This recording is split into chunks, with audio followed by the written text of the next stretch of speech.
নমস্কাৰ, মই ৰীতা। এইখিনিতে আপোনালোকক এটা কথা কৈ থৈ যাওঁ বুলি আহিলোঁ। এনেকুৱা হয় নেকি বাৰু আপোনালোকৰ লগত যে কিবা এটা কামত 100% এফৰ্ট দিলেও যে চেষ্টা কৰিলেও কামটো হৈ নুঠে আৰু কি কাৰণে বাৰু কামটো হৈ নুঠে?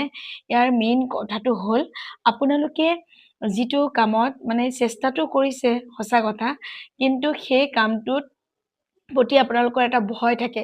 কামটো হৈ উঠিব জানো? মই বাৰু কষ্ট কৰিছোঁৱেই। সেই ভয়টো ব্লকেজ হয়।